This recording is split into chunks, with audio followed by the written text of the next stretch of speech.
A week-long government shutdown is rippling through the nation's airports, closing at least one control tower and slowing thousands of flights.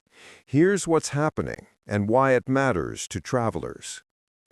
The partial shutdown began on October 1, 2025, after Republicans and Democrats deadlocked over a funding bill, particularly money for health insurance tax credits.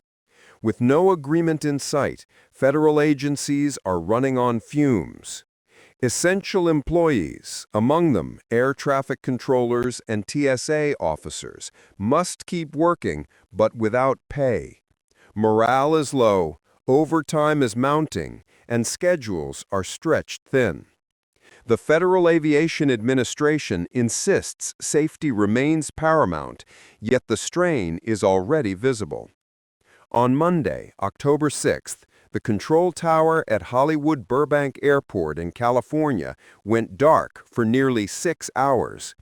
A facility in San Diego managed the airspace remotely, but delays averaged 2.5 hours, and some flights never left the ground. The episode became a flashpoint. California Governor Gavin Newsom blamed the White House. Transportation Secretary Sean Duffy pointed the finger at Democrats. The politics may be familiar, but the impact on passengers is painfully real. Burbank is the most dramatic example so far, yet staffing gaps are echoing nationwide. By the end of October 6th, more than 4,000 U.S. flights were delayed. Denver International saw 29% of departures pushed back, Newark, Liberty 19%, and Las Vegas's Harry Reid International 15%. Crews are stretched, controllers are exhausted, and every weather hiccup or equipment glitch now triggers longer backups than usual. Unions warn that the situation could deteriorate quickly if a sick-out takes hold, controllers calling in sick en masse, as happened during the 35-day shutdown of 2018 to 2019. For now, the National Air Traffic Controllers Association is urging its members to stay on the job while pressing Congress to reopen the government. Still, each unpaid day raises the odds people will stay home, whether for protest, exhaustion, or a second job that actually pays. The shutdown threatens small communities, too.